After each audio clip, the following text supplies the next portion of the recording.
नमस्कार दोस्तों, कैसे हैं आप सब? स्वागत है आप सभी का हमारे आज की इस नए वीडियो में। तो आज हम बीकॉम, बीएचयू जो आज पेपर हुआ था, उसका एक-एक क्वेश्चन आपको कराने वाले हैं, ठीक है? वीडियो को आराम से देखिए, लास्ट तक देखिए, ठीक है? शायद पूरा ना करा पाऊँ, जितना भी कराऊँगा, परफेक्ट कराऊँगा, ठीक है?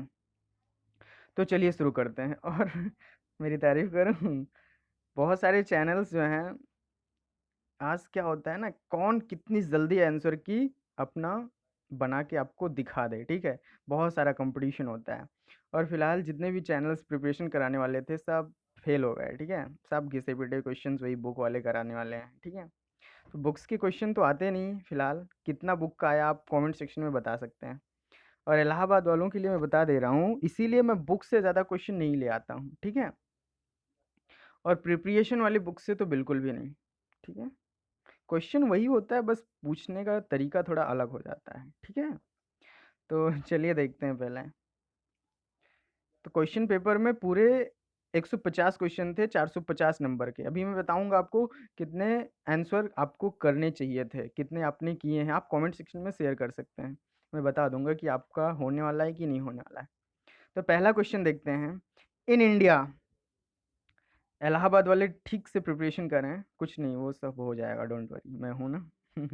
In India the state known for its sandalwood is, Bharat में चंदन की लकड़ियों हेतु पहचाने जाने वाला राज्य है, कौन सा है वो आपका कर्नाटका है, ठीक है? करेक्ट ऑप्शन दो है, करेक्ट ऑप्शन टू है पहले वाले का, ठीक है, Karnataka. When the first national forest policy declared by the government of India, Bharat सरकार द्वारा प्रथम राष्ट्रीय वन नीति कब घोषित की गई? तो 1952 में की गई थी, ठीक है? तीसरा करेक्ट ऑप्शन है सेकंड का। The Korba coalfield is located in, channels, oh sorry, कह रहा हूँ चैनल्स को सब्सक्राइब भी कर सकते हैं और वो शेयर भी कर सकते हैं, ठीक है? The Korba coalfield is located इन, कहाँ पे है कोरबा? छत्तीसगढ़ में है, ठीक है? करेक्ट ऑप्शन आपका टू है। चौथा देखते हैं। A closed economy is an economy in which, क्या होता है बताइए? हम्म चौथा करेक्ट ऑप्शन है। Neither exports nor import take place. आप उठा के देखिए बहुत सारे क्वेश्चन जो आपको मेरे, जबकि मैं बीएचयू की प्रिपरेशन नहीं कराता हूँ, ठीक है, लेकिन यार बुक से क्वेश्चन कराना कोई मतलब नहीं है। बहुत सारे चैनल्स देख रहा हूँ, बुक का ही प्रैक्टिस सेट करवा रहे हैं, बुक से ही पढ़ा रहे हैं, बुक से ही सब कुछ कर रहे हैं, ठीक है? बुक से कुछ नहीं आता है, आप जाकर देखिए, उसमें बहुत सारे क्वेश्चन आपको मेरे मिल जाएंगे। Question number 5। ये बस ऐसे ही नहीं कर रहा हूँ, जाकर देखिए ना। Question number 5, the fertile land between two reverse is called, ये भी क्वेश्चन मिलेगा। दोआब, करेक्ट ऑप्शन क्या है? दूसरा, ठीक है, आसान क्वेश्चन था, बहुत बार रिपीट हो चुका है। Where is the central rice research institute located, repeated question है। केंद्रीय चावल शोध संस्थान कहाँ स्थित है? तो यह है कटक, उड़ीसा में, ठीक है? उड़ीसा का शहर उड़ीसा में कटक में है, ठीक है? चौथा करेक्ट ऑप्शन है। Who developed the concept of disguised unemployment, disguised unemployment, तो ये पहली बार क्वेश्चन आया हुआ है। प्रच्छन्न बेरोजगारी की अवधारणा का विकास किसने किया है? तो उसका किया है जॉन रॉबिन्सन ने, ठीक है? करेक्ट ऑप्शन आपका तीसरा है। The maximum period for the payment of wages is, मजदूरी के भुगतान हेतु अधिकतम अवधि है। वैसे तो पसीना सूखने से पहले इंसान को मजदूरी मिल जानी चाहिए, मजदूर की मजदूरी मिल जानी चाहिए, सबको पता है। फिर भी 1 महीना रखते हैं, ठीक है, कम से कम। तो करेक्ट ऑप्शन आपको वैसे ही भी देखना चाहिए, 2 मंथ, 3 मंथ, 4 मंथ, 5 मंथ, तो 1 महीना, ठीक है, 1 महीने से ज़्यादा नहीं। क्वेश्चन नंबर 9 देखते हैं। In an economy the sectors are classified into public and private on the basis of, एक अर्थव्यवस्था में क्षेत्रों को सार्वजनिक एवं निजी में वर्गीकृत करने का आधार है, तो कौन सा आधार है वो? नौवा, क्वेश्चन नंबर 9 का करेक्ट ऑप्शन क्या होगा? ओनरशिप ऑफ इंटरप्राइजेस, ठीक है, करेक्ट ऑप्शन तीसरा है। उपक्रम का स्वामित्व, ठीक है, ऐसे पेपर आएगा इलाहाबाद वालों, देख लो, ठीक है, ऐसे पेपर आएगा। जो लेवल होगा वो बीएचयू से भी टफ हो सकता है, ठीक है? बीएचयू का पेपर ज़्यादा टफ ऑफ नहीं है, ठीक है, मॉडरेट है, डोंट वरी। आधे से ज़्यादा क्वेश्चन रिपीटेड है इसमें, और एनसीईआरटी एग्जाम्पल्स बहुत ज़्यादा हैं, ठीक है? Question number 10, agriculture price commission and food corporation of India were, what is this, मुझे दिखाई नहीं दे रहा है, कॉन्स्टिट्यूटेड इन, कृषि मूल्य आयोग तथा भारतीय खाद्य निगम स्थापित किए गए थे। कब किया गया था भाई? 1960 1965 करेक्ट ऑप्शन दूसरा है 1965 में, ठीक है, 8 जनवरी 1965। Okay, which of the following is not a characteristics of the capitalist economic system, निम्न में से कौन सी पूंजीवादी आर्थिक प्रणाली की विशेषता नहीं है? तो करेक्ट ऑप्शन क्या है? Centre unplanned economy, central planning, existence of competition. यार सॉरी, इसमें मुझे डाउट है। करेक्ट ऑप्शन चौथा है फिलहाल, फिर भी आप चेक कर लो एक बार। सेंट्रल प्लानिंग, आप कुछ नहीं चेक करो, आंसर की आने दो BHU की, ठीक है, ये चौथा ही होगा सेंट्रल प्लानिंग में भी, इसमें मुझे थोड़ा सा डाउट है। सेंट्रल प्लानिंग केंद्रीय नियोजन। क्वेश्चन नंबर 12 देखते हैं, प्रश्न संख्या 12। According to the industrial dispute act, an industrial dispute may arise, औद्योगिक विवाद अधिनियम के अनुसार एक औद्योगिक विवाद उत्पन्न हो सकता है। तो कैसे उत्पन्न हो सकता है, कौन सा ऑप्शन इसमें करेक्ट है? तो एम्प्लॉई और एम्प्लॉयर के बीच में। कौन सा ऑप्शन है? आप सबने शायद इसको सही किया हो, या फिर ऑल ऑफ द एबव, बहुत सारे बच्चों ने किया होगा all of the above, all of the three. तो जबकि करेक्ट ऑप्शन इसमें होने वाला है आपका बिटवीन एम्प्लॉयर एंड एम्प्लॉई, ठीक है, ये दूसरा वाला। क्वेश्चन नंबर 13 देखते हैं। In India liberal industrial policy was adopted in the year of, Bharat में उदार औद्योगिक नीति अपनाई गई थी। कब अपनाई गई थी? हाँ, तब प्राइम मिनिस्टर कौन सा था? 1991 में, तीसरा वाला करेक्ट ऑप्शन है 1991 में, ठीक है, 1991। Which of the following is are core industries? तो कोर इंडस्ट्रीज कौन कौन से हैं यार? कितना क्वेश्चन मैंने ये सब कराए हैं इस बार, नहीं तो पिछले साल तो कराया है। मेरा वीडियो एक्चुअली बहुत सारे बच्चे क्या है बीकॉम वाले, वो बी उनको समझ में नहीं आता कि जो सिलेबस इलाहाबाद विश्वविद्यालय का है वही सिलेबस बनारस हिंदू विश्वविद्यालय का है, कोई देखता नहीं, क्या करूँ मैं। तो क्वेश्चन नंबर 14, कोर इंडस्ट्रीज की बात करें तो 8 तरह की कोर इंडस्ट्रीज होती हैं। कोल इंडस्ट्रीज, क्रूडाइल इंडस्ट्री, क्रोल हो गया, क्रूड हो गया, क्रूडाइल हो गया, नेचुरल गैस हो गया, रिफाइनरी हो गई, रिफाइनरी प्रोडक्ट्स हो गया, स्टील हो गया, सीमेंट हो गया, इलेक्ट्रिसिटी हो गया, और फर्टिलाइजर हो गया। तो इनमें से कौन, सभी तो हैं इसमें, तो ऑल ऑफ द थ्री हो जाएगा, ऑल ऑफ दीज हो जाएगा। तो चौथा करेक्ट ऑप्शन है। क्वेश्चन नंबर 15 देखते हैं।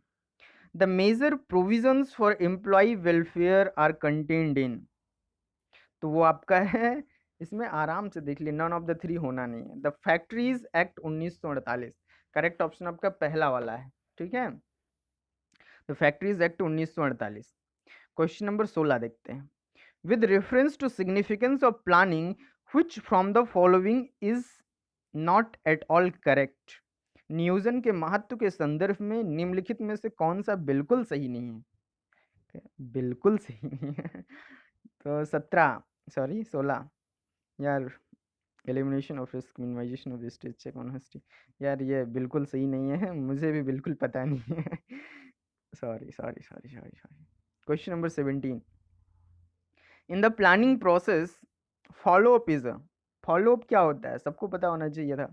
इट मीन्स कांस्टेंट रिव्यू, ठीक है, it means a constant review of plan.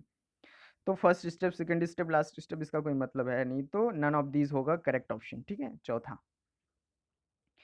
18 देखते हैं, question number 18। A plan made by the foreman in a factory is an example of, एक कारखाने में फोरमैन द्वारा बनाई गई योजना एक उदाहरण है।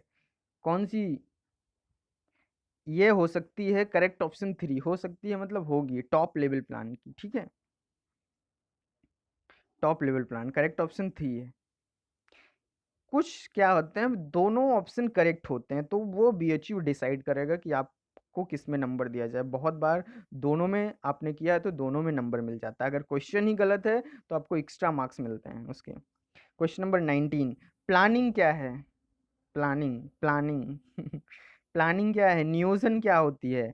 जॉब ओरिएंटेड होती है, रोजगार उन्मुख होती है, गोल ओरिएंटेड होती है, लक्ष्य परक होती है, गवर्नमेंट ओरिएंटेड होती है, सरकार उन्मुख होती है, पब्लिक ओरिएंटेड होती है, जनता उन्मुख होती है। तो 19 का करेक्ट ऑप्शन आपका होगा गोल ओरिएंटेड होती है। प्लानिंग क्या होती है? लक्ष्य परक होती है, ठीक है, 20वां देखते हैं।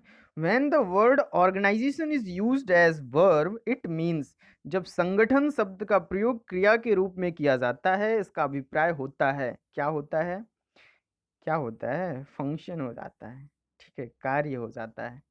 देखिए, फंक्शन हो जाता है, कार्य हो जाता है, ठीक है। क्वेश्चन नंबर 21 देखते हैं।